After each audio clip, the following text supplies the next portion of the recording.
Kaixo, arratsaldeon bioi, zer modu zaudete? Ongi.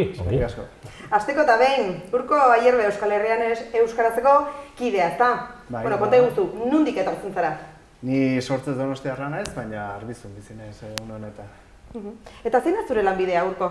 Euskal Herria euskaratzen lan egiten duen momentu honetan, euskararen normalizazioan lan egiten duen herri eragile bat. Eta nun egiten duzu lan? Lan azkenean Euskal Herri osoan. Horre ez dakar lantoki finko hori, horre eta atzea ibiltzen naiz, kilometro asko sartuz kotxean. Primeran, zure solaskidea baita ere ikusiko dugun hor duzun, bale? Gaur, Kaixo? Kaixo. Zure izena Florena Oiz, ezta, idazlea? Hori da. Konta iguzu, nondik etortzen zara? Ni sortu nintzen Tafallan, baina aspaldi Iruñean bizi naiz. Eta zein da zure lanbidea? Bueno, idazlea naiz, hainbat liburu idatzi ditut azkenen urtetan, baina gaur egun fundazio batean egiten du lan. Primeran, bueno, ja zuen sarrera egin duzuelarik, utziko zaituztet hemen, solasaldian, euskarari buruz hitz egingo duzue, zuen bizitzari buruz, nahi duzuen puntura arte, eta ratutxo baten etorriko nahi zu berriro, bale? Ea zer modu zaudeten? Irrikitan gaude solasaldia ikusteko, bale? Pinari gabe. Floren.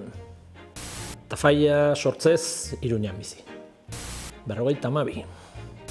Idazlea naiz, orain fundazio batean egiten du lan. Euskaldun berri zarra, nolabait 14 o 15 urtekin ikasi nuelako. Etxean, lanean, kalean, toki askotan, jende askorekin, ez nahiko nukeen jende guztiarekin, horietariko asko ez direlako euskaldunak, baina jende askorekin zorionez. Behar bada familiako batzuekin, lagun batzuekin, herriko lagun gehienak ez direlako euskaldunak eta familiako gehienak ere ez. Zuka gehienetan, itanoan ikasi noen ere, baina egia esan oso gutxitan erabili dut. Nik dakidala ez normalean batueraz, baina Nafarroa eta Ipar Euskal Herrian asko ibiltzea tokatu zait, hango joera asko ere baditut. Tafallan, bai, beste gauza da, jende gutxirekin lortuko duzula, baina posiblea da, bai. Bitxia da ez lehen ez genuen elkar ezagutzen, duela gutxi ezagutu dugu elkar, eta etzen hemen, Katalunian baizik, eta gero hemen topo egin dugu berriz, jakin gabe, nik nekien, ezagizu bazet nekien ni etorriko nintzela, baina hola jakin duta ikustean iruditu zait bitxia, ez dakit orain, esatu dute, elkarrizketa egin behar dugula, egin beharko da, ez. Neri burura etortzen zait, lehenbizi gauza, gero Katalunian diadaren inguruan eta egun horietan handik ibili ginelako, elkarrekin, beste batzukin batera, ez dakite, gau hauek ez, dakite gai hauek euskararen egoera eta gure herrian egoera eta ez dakite ze impresioekin etorri zinen Kataluniatik, nik nereak baditut eta batzuk euskararen edo hango katalanen egoerarekin lotua daude, baina ez dakit, ez hainbeste orain hango mugimendu independentistan egoera oso komplikatua da, baina horretaz hitz egin dezakegu ere, baina batez ere, ez dakit euskararen leku bakoitzeko hizkuntzaren inguruan izugarria, ni behintzat hartu nuen inpresioa da oso egoera diferenteak direla eta behar bada egoera diferente horiek ere erantzun diferenteak eskatzen dituztela, ez da. Gustatuko litzaigukela behar bada hango egoeran egotea, baina jakin behar dugula hemengoan garela, ez da.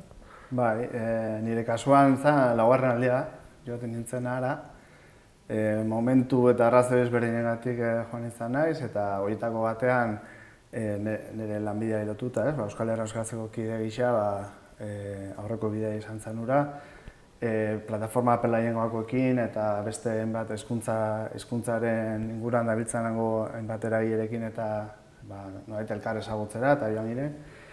Eta bai honekin eta gero ere han dagoen prozesuarekin eta nik ikusten duena da ikasgai asko edo guretzako nolabaiteko ikasgai asko ateratzeko laborategi bat izaten ari dela, ez? Zentzu horretan gure egoeratik abiatuta, ez? Beraiek lagun batek esate, eta ez baten gehiago, ez? Beraiek esate ziguten, 80. hamarkadan baskitiza zuten bezala, ez? Orain badagoela katalanitis bat, ez? Azkenean da, herri bakoitzeko prozesuak, abiada batean edo bestean jun, zein aurreratuago, azkenean atzerago dagoenak ez, logikoa bezala, ikusten dugu bestea, ez? Eta hizkuntzara etorrita, gurean zer ikasgai asko badela, ez? Han hizkuntzarena nola tratatzen duten, eta argi duten zentralidade hori eta, baina jakinda ere ez dugu iparra galdu behar, baldintza soziolinguistikak oso ezberdinak direla, ez? Azkenean gaztelaniatik katalanerara dagoen salto linguistikoa edo euskarara dagoen saltoa zeharo ezberdinak dira, ez? Eta horrek baldintzatzen du, ez dut esango erabat, baina neurri handi batean, ez? Eta horregatik bai izaten ari da, ni egon naizen lau bidei hauetan, ikasgai asko ateratzeko laborategi gisa, ez? Ikusita, ez dakizu nola bizi duzun. Bai, ez da, nik askotan ikusi dut badugula Euskal Herrian kanpotik kanpoan ikusten ditugun gauzak gure gauzekin alderatzeko eta segituan ondorioak ateratzeko olako tentaldi bat, ez? Eta orduan batzutan nahiko genuke, bastakit, Eskoziako sentimendu independentista, baina ez dugu, edo Irlandan eman dien borroka grina, ez?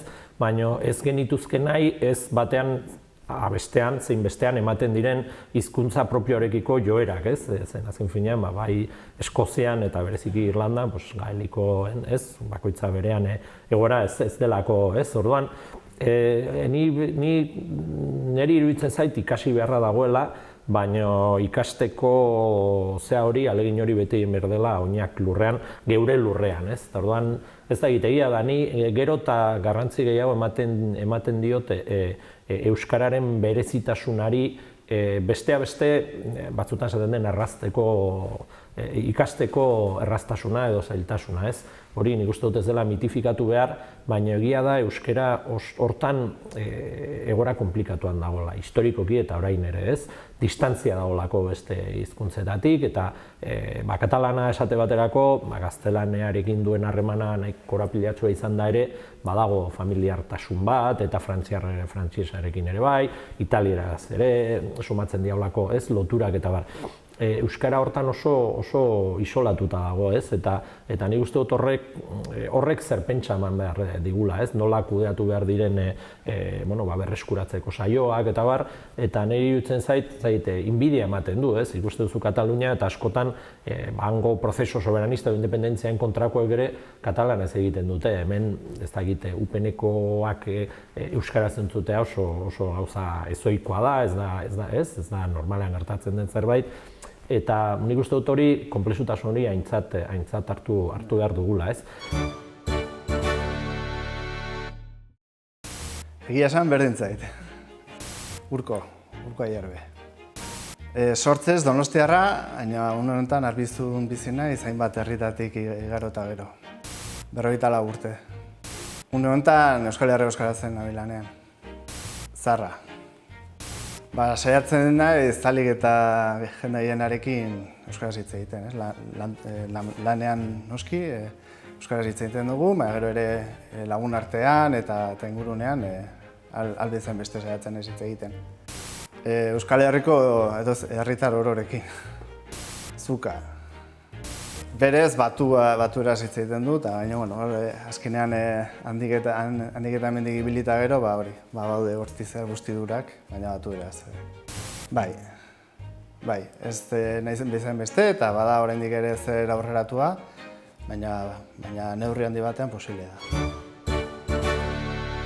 Baina, nik uste dut beste gogoeta batzuk ere, ez dakit nik horri nik bidai asko egin ditut Kataluniaraz, eta azkenengoan gai hori ez zen gehiegi aipatu, edo nuen horretaz sakontzeko aukerarik izan, baina beste batzutan bai irakaskuntzan egin den lana, ez?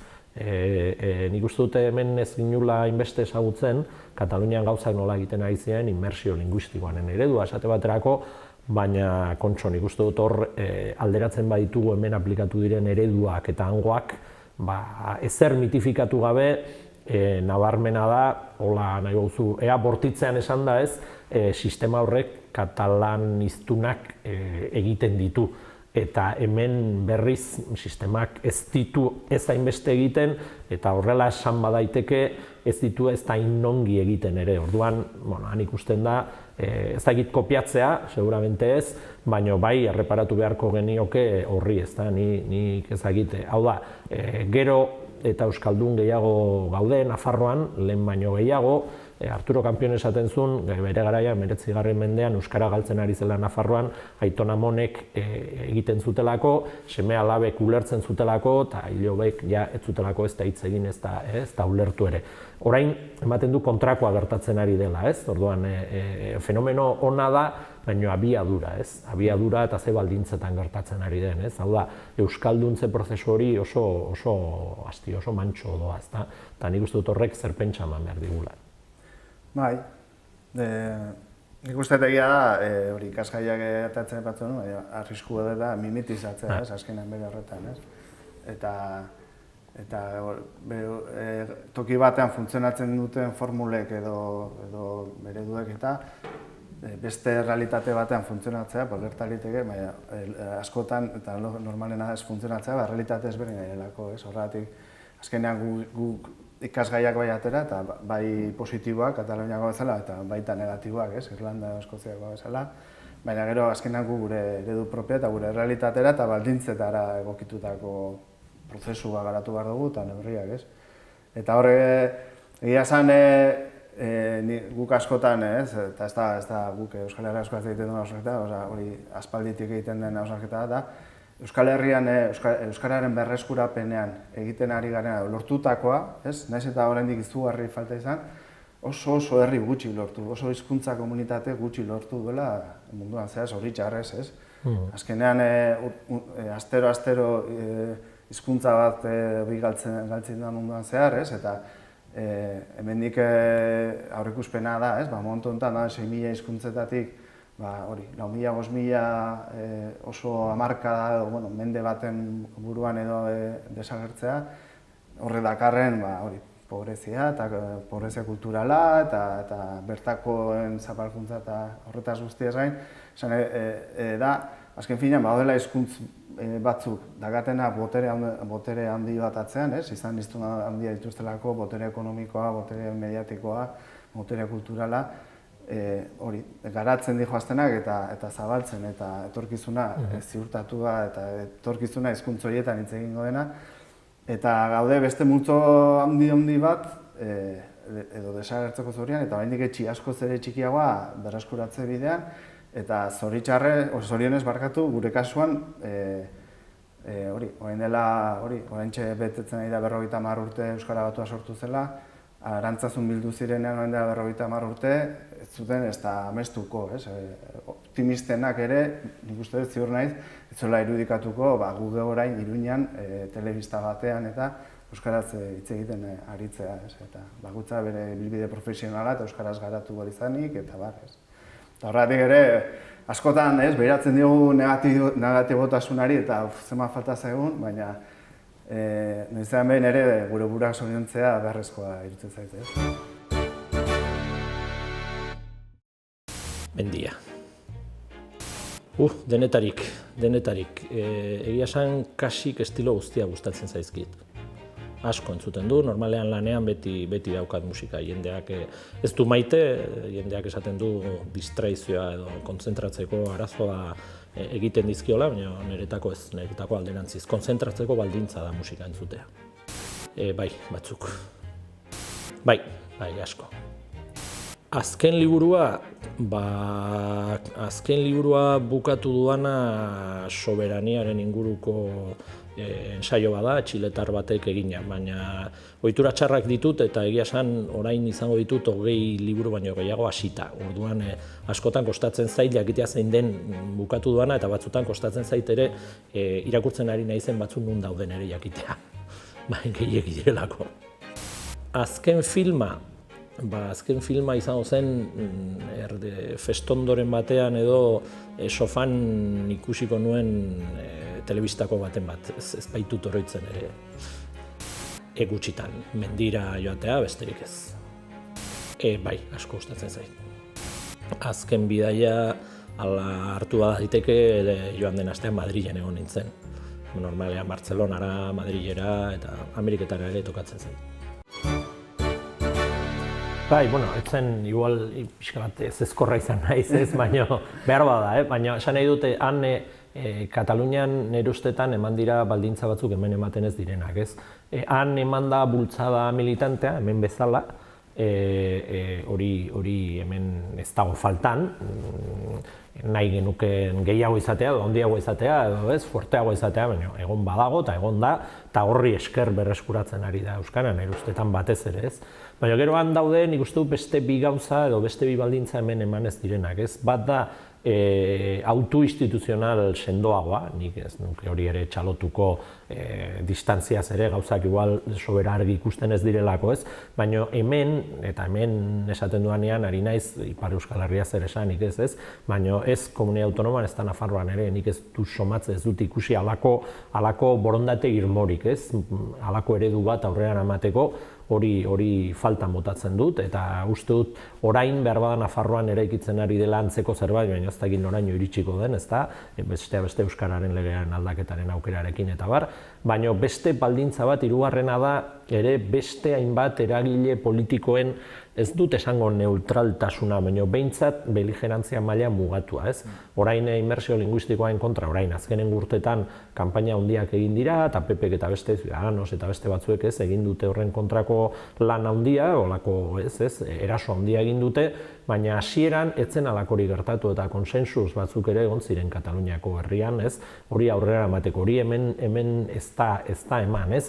Euskararen kontrako beligerantzia izugarria izan da eta bereziki Nafarroan, ez? Hori behar bada orain somatzen da Katalunian prozesu soberanista aurrera joan ala berriz piztu direla, ez? Horrelako jarrera oso oldarkorrak, oso bortitzak katalanaren kontra, ez? Eta baina hori hemen beti izan dugu, ez? Eta nabarmena da, adibidez Nafarroako aldaketa instituzionala abiatu zenetik, ez? Gogo hori kaletatik instituzioetara iritsi zenetik, izugarrizko lehia izan da Euskararen inguruan, ez? Egon dira saio batzuk Euskararen lege aldatzeko, baita ere irakaskuntza mailan gauza batzuk aldatzeko, egon dira saioak ere, edo ahalegindu dira batzuk, oposaketa publikoan, enplegu publikorako baldintzak aldatzen eta hobetzen eta bar, baina izugarrizko erresistentzia dago, eta ez dago soilik erresistentzia bat erraz espainolismoarekin identifikatu daiteken esparrutik.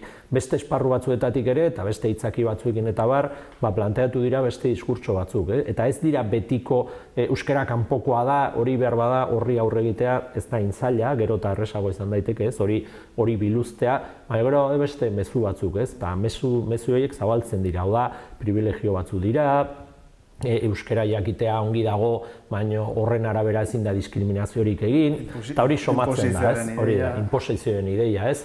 Eta nik hor bai, Kataluniatik joan gara, ez? Baina, nik uste dut hori, benetan euskara aurrera doan, edo atzera doan, Nafarroaren kasuan hori aztertzeko, niri iruditzen zait horri denari erreparatu behar zaiola, ez? Azken finean ez da norberaren erabaki abstraktoa, ez? Behar dira baldintzak, baldintza horiek ez dira ematen Nafarroako zonalde guztietan, behar da sustengo instituzionala, eta egia da, nik uste dut onartu behar dugula, diskriminazioa edo inposaketaren inguruko mezu horiek kalte egiten dutela, ez? Horiek, gauzak zailago bilakatzen dituztela. Ni kezka hori daukat, badakit eztabaidan dagoela orain, ez? Euskararen legean aldaketa, baina nik uste dute Euskararen legean aldaketa funtsesko gauza izanik, eta bada, ez? Besteak beste zonifikazioaren hori desagerpena edo horren gaindipenak efektua izango luke, inolako zalantzarik gabe. Baina, eta Kataluniara itzuliz, nik daukadan sensazioa da, batzutan ere legeak aitzakia gisa hartzen direla, ez? Nolabait esan, legeak ez du albideratzen, Katalunian lege marko legal bera da, Espainiar Konstituzioarena, eta han albideratu dira gauza batzuk, eta horregatik esaten dut, batzutan, legeak aldatu behar dira, baina batez ere aldatu behar direna, nire ustetan dira, eragileen borondateak, autu pertsonalak, posiblea dut pertsonalki euskeraz ikastea eta euskeraz egitea eta egin behar dut, eta autu kolektiboak, ez? Nik uste dut hor behintzat, utsuneak atzematen ditut, eta uste dut ere, eta gehiagiz luzatzeko, baina uste dut diskriminazio eta inposizioaren diskursoien aurrean batzutan nahiko desarmatuta gelditzen garela. Ematen du defensiban jartzen garela, eta hasten garela azalpenak ematen. Atera dira kaso batzutan Nafarroako administrazioko datuak izugarriak dira. Zenbat postutan eskatzen den euskera, eta horietatik ze mailatan kasik inun ez da derrigorrezkoa, ez da halabeharrezkoa, eta hala ere ematen du azalpenak eman behar digula benetan ez gara ezer inposatzen ari, eta datuak izugarriak dira. Orduan nik uste dut ez dakit nola oso ongi, baina defentsiba jarrera horiek gainditu beharko genituzke, eta eztabaida lortu beharko genuke eztabaida beste terminotan planteatzen. Mendia. Dozer, ez da gatola preferentzia musikalik. Bai, saiatzen naiz, mezu bat transmititzen duen musika izatea, eta izan kantautore bat edo izan punk talde bat, berdintzait zer, baina bai ukitzea mezu bat eta transmititzea eta pentsaraztea. Ez. Bai.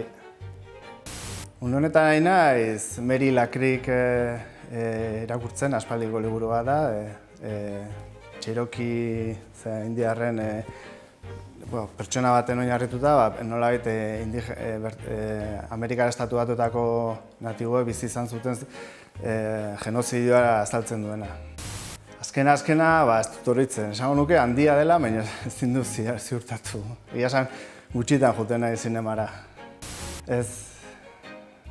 Bai, nahi baino gutxillo mugitzen nahi egia esan.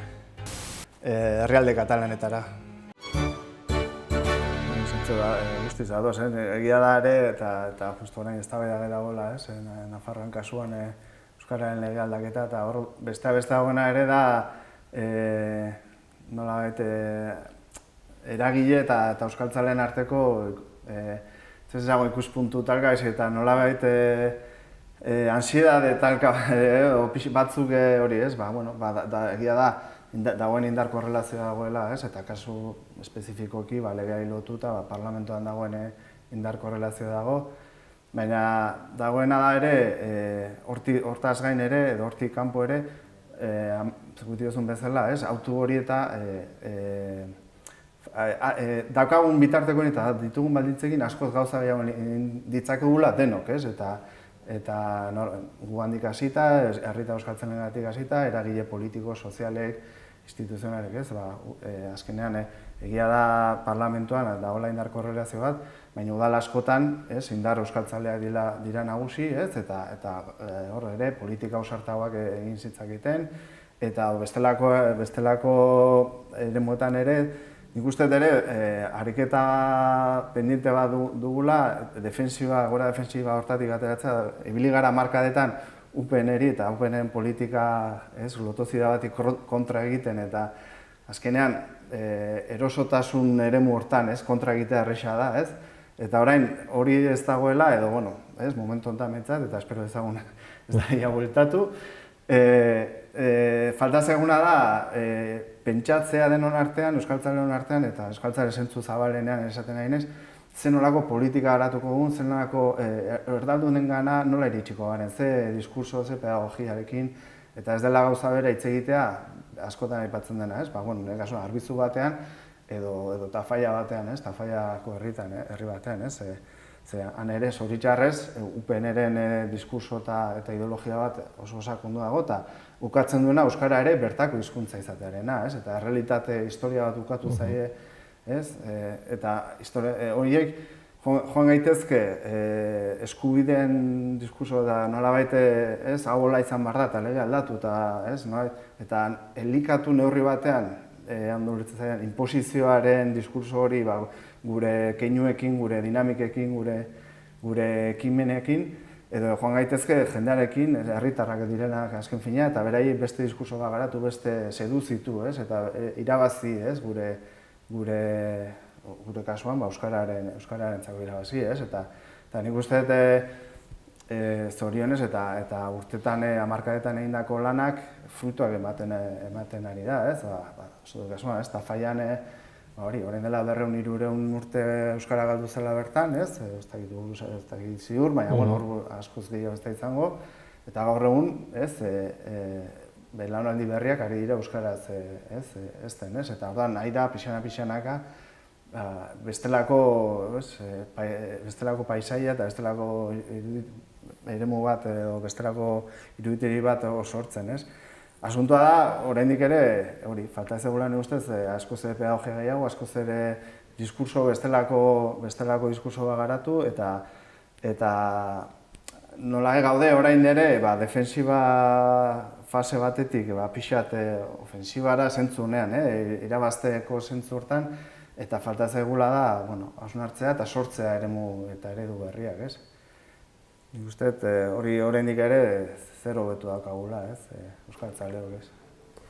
Ondare, nik uste dut igual ondare kontzeptua da hortan, izan daiteke gakoa, ez? Hain burura etortzen zitzaidan, Nafarroan oso edatuta dagoen lurralde komunal batzuen, bereziki Nafar guztionak omen diren, adibidez Urbasako mendiak eta bardeak, ezta? Eta horren sentimen hori edo ezagutz hori ez dago lotuta mendi horren erabilpenarekin, ez da, Urbasa zapaldu ala ez, ala hartzen da, ez, denona guztiona bezala, ezta, eta bardeekin berdin, eta sentitzen da, ez da, gero hortiro poligono bat egon, eta denonak ez izan, ez da, baina denon hori nik uste dut euskara horrela kokatu beharko genuke, eta lortu beharko genuke Nafarroako jendarteak horrela hartzea, ez?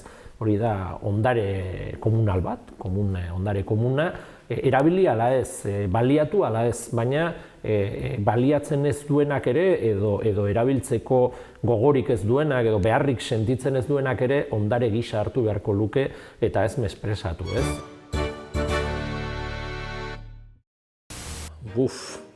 Oso txarra naiz, irri egiten du txistekin, baina gero ez naiz gai erreproduzitzeko.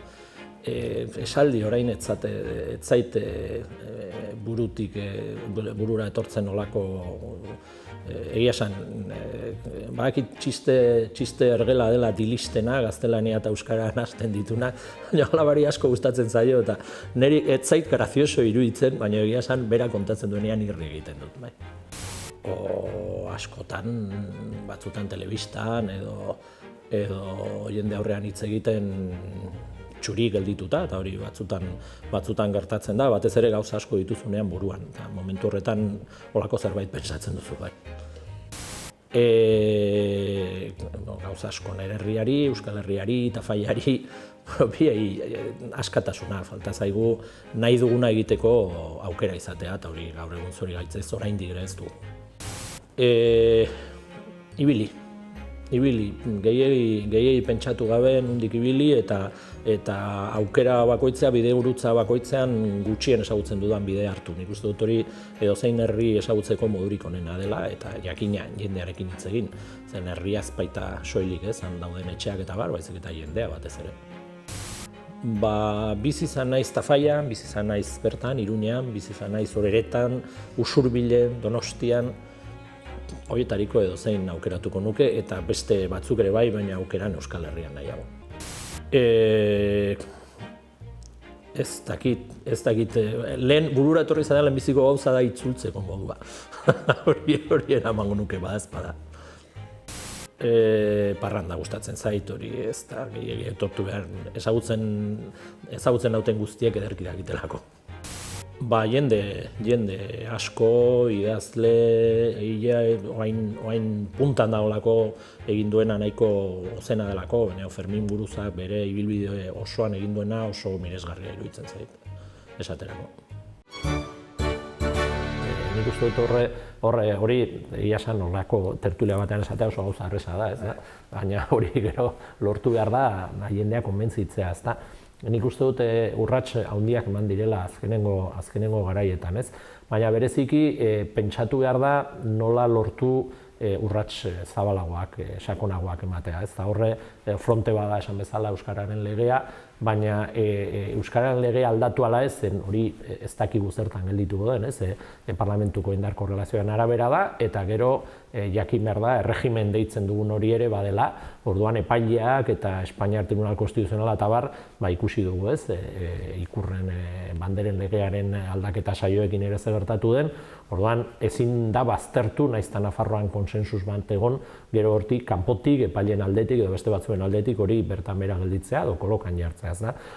Nire impresioa da euskararen legearen aldaketa ez dela mahai gainean dagoen edo jokoan dagoen afera bakarra, badaude beste batzuk, eta hori lortu ala ez, badaude beste lehia batzuk, bada euskararen prestigioarena, hau da, denon ondare gisa hartzea eta beraz indargabetzea, alden neurrean indargabetzea euskararen kontrako erasoak, hori iruditzen zait erronka importantea, baina gero dago este erronka funtseskoa dena eta da erabilpenaena, nik 13 urte beteko ditun alaba daukat eta baki zer den hori, hau da, etxean euskaraz egin ala ez, gero kuadrillan, lagunekin, hainbat tokitan, toki gehienetan esan dezakegu, ikastolak edo euskarazko eskolak eta bar, kasik uarteak bilakatzen dira, eta hortik ateratzen aurrak eta hortik ateratzen direnean beste giro badago, orduan eguneroko erabilpenarena nahiz eta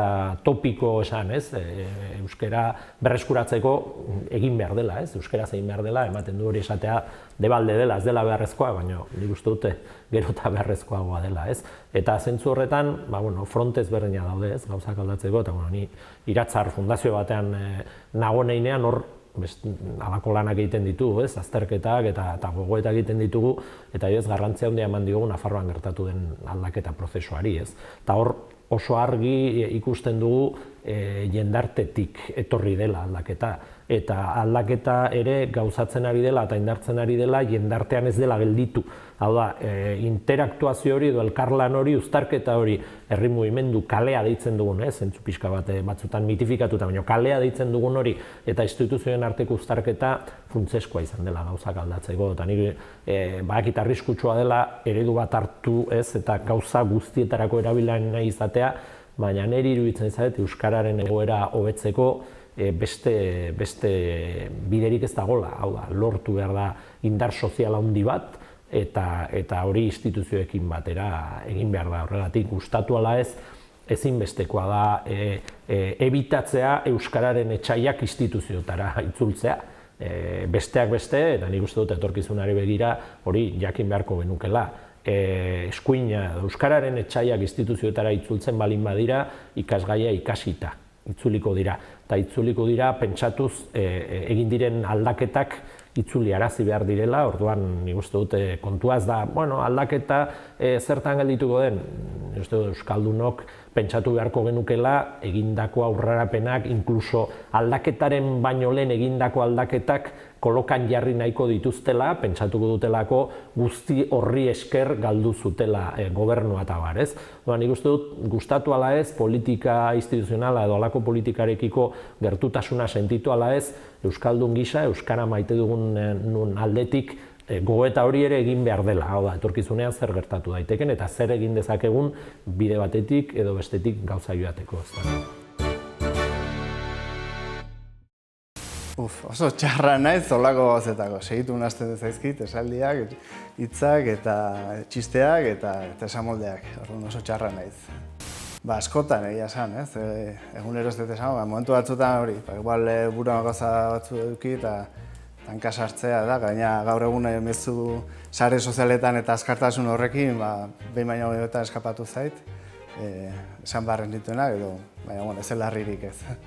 Nik uste aukera izatea, berak nahi duena izan alizatea, Herria, niretzako nire herria Euskal Herria da, eta nahiko lukeena erabaki alizatea falta zaio.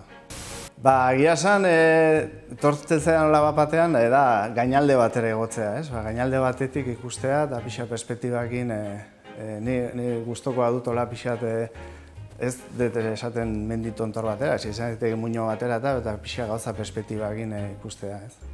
Egia esan, ez daukatola preferentzia bat nuke, Euskal Herriko edozein txokotan gustora nago, eta Euskal Herritik kanpo ziur aski aukera izango banuta bizitzeko, eta gustora nitzateke edozein txokotan. Zama ariketa harinena izateko e-book bat liburuz betea agian. Ez dakit, esango ditut. Baina hola aitortu ez dakit. Egia esan nahiko desordenatua naiz eta kosta egiten zain lanean jartzen nahi zenean langilea naiz eta desordutan ibiltzen naiz, baina desordenatua izatearena izan liteke pekatua. Egia esan, etortzen dena da, bere egunerokotasunean, bere egoera hobetzeko edozer egiten duen horrekin, ez? Ni pila bat sinisten duen militantzengan, jendearen lan voluntarioan eta herritarren ekarpena, ez? Eta izan gauza handienekin edo izan ere tokiko gauzak aldatzeko eta hobetzeko eta bere ingurunea hobetzeko edozer egiten duen horiekin ni miristen dut jende hori, ez? Eta nik uste horrek egin duela gizadia aurrera egitea eta horrela ingo dugula aurrera egitea, ez? Eta esango aldaketa imperfektua da, eta ziur naiz azkenean, aldaketa deitzen dugun hori azkenean singularra berez oso plurala dela eta ikuspuntu eta ideologia oso anitza dela, ez? Ez bakarrik alderritan representatua, jendartetik etorri izan den bultzada hori, azkenean oso anitza izan da ere, ez? Jendartea ez da homogenoa, zorionez, ez? Aldaketaren sustada hortan egondan jendarte hori, ez? Baina aniztasun horretan ere, eta imperfekzio horiek guztiak izan da ere, alternatibak ez dauka alternatibarik, edo aldaketa honen alternatiba da kaos etortzen zait, edo ni guztiz banator, ez da izango lehengo egoerara bueltatzea. Erregimena, zukundu ni banator zugiten duzun hausnarketarekin, ez da bueltatuko 2011ko egoerara, baizik da.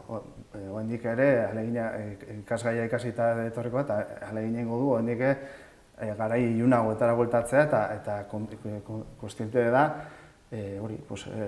eman diren aurrera pauso txiki horiek guztiek zenolako fruituak ematen dituzten etorkizuna begira, ez? Azkenean, hezkuntzara etorrita, prozesu soziolinguistikoak luzea dira eta ez neko genuke egun batetik bestera aldaketa gertatzen, ez dira gertatzen, ez? Eta ikusi dute, orain dela 30, 40 urte erein zen hori guztia, horren emaitza dela neurri batean, ez bakarrik, baina neurri batean orain jasotzen ari garen uzta, ez? Horregatik, orain ereingo duguna izango da etorkizuneko uzta, ez? Eta beraz, aldaketaren alternatibarik ez dago. Aldaketa hau hobetu joan behar dugu eta ni herri mugimenduan ezen heinean guri dagokigu, etengabeko presioa eta harreman dialektiko bat izatea instituzioekin, eta egotea etengabeko harreman dialektiko esaten dena, azkenean etengabe presionatzen eta nola egu beti exigentzia bat. Baina ikuspuntu orokorrago batetik ere kontziente izan da zendar korrelazio dagoen eta aldaketa honek ez dakela beste alternatibarik, ez? Da kaos, ez?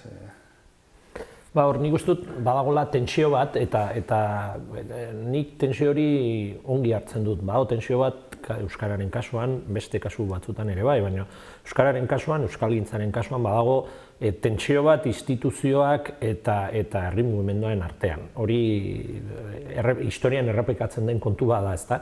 Eta nik uste dut orain ere hori sumatzen dela. Nik uste dut batzutan, ni saiatzen naiz hori egiten, ez? Halako lehia bat edo halako tentsio harreman bat atzematen dudanean eta da, zauden tokian egonda une batez sikiera beste toki batean jarri, ez? Eta pentsatu ideia berdinekin, helburu berdinekin beste toki batean zaudela eta beraz zauden toki horretatik begiratu behar diozula erronkari, ez? Orduan, instituzioetan dagoen jendeak esaten dizu erregimena ez dela desmontatzen egun batetik bestera, euskararen aldeko gehiengoak ez direla aldaketaren gehiengo berdinak, pixka bat auskorragoak direla edo mugatuagoak direla, orduan ez dela matematikoa pentsatzea aldaketaren aldeko guztiek, ez hori ez da laula, eta gero instituzioetan eta administrazioan bertan izugarrizko erresistentziak aurkitzen direla, orduan gauza bat erabakita ere gero izugarrizko erreakzioak etortzen dira, edo adibidez oposaketetan euskararen trataera eta ematen zaion garrantzia gero sindikatu batzuen protestak etortzen dira, privilegioen diskursoa edatzen da,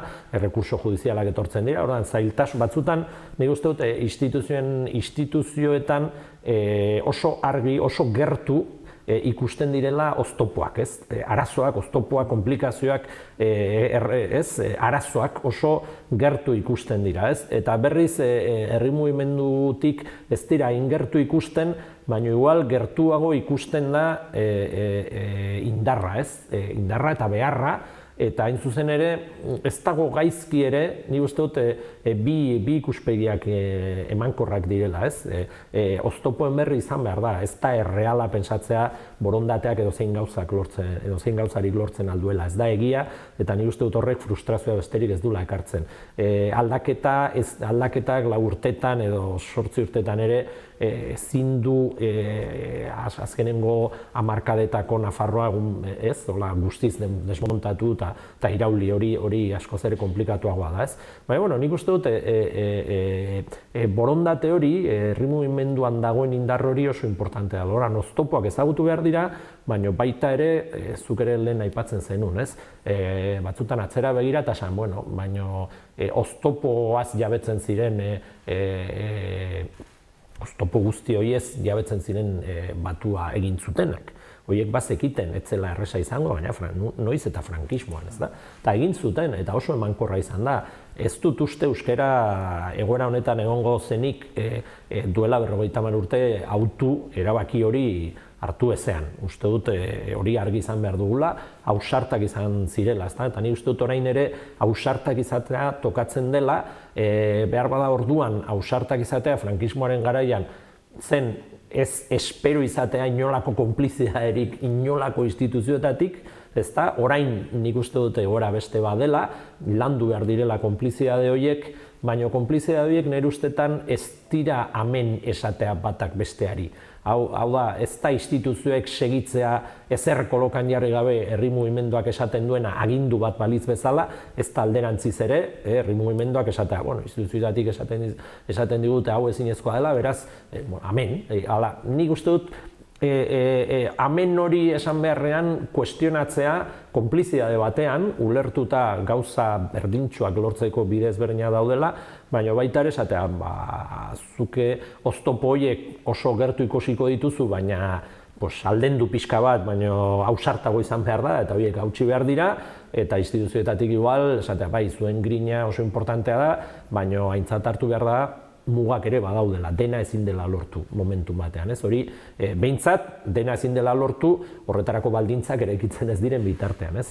Hori ez dago, niretako ez dago rezeta magikori, baina gu behintzat garrantzia handia eman diogu, zen iruditzen zaigu Nafarroako aldaketa hori gabe ez zela inoiz gertatuko, eta horrek pista bat ematen digu. Hau da, aldaketa gehiago nahi baldin badugu, behar bada aldaketa ahalbideratu zuen sistemari erreparatzea, behar bada ez da ideia txarra, ez? Bueno, bikote, azelako hitz jarioa izan duzuen gaurkoan, Euskaraz hitz egin duzue, instituzioetan, Kataluniari buruz, ezta? Nola ikusi duzue zuen buruak, ez? Nolakoa izan da gaurko esperientzia, hasiko gara zurekin? Ni lehenengo aldi, onartuko dizue, lehenengo aldi ezena olako esperientzia eta gusto egia esan, bai. Motz egia esan, jarritu beste egia esan, aukera Floren hemen aurrean izan da, gauza gehiagotaz hitz egiteko, bai, aprobetxatu nahiko nuke. Eta zure kasuan, Floren? Bai, ongi, gustora hitz egiteko parada ederra, eta hasieran ez genekin oso ongi zer egingo genuen edo nola bideratuko genuken elkarrizketa, baina, uste dut, Kataluniako gaitzakiakin edo abiapuntu horrekin gero euskarara pasa eta Nafarroako egoraz, eta nik uste dut ongi poliki joan dela, bai. Esan barko dizuet, elkarrizketa interesgarri izan da, horratzean baita ere aritu garela ikusten eta eskertzea, tartetxoa eskaintzeagatik. Eta, beste bat arte, eskerrik asko, bale? Bikote.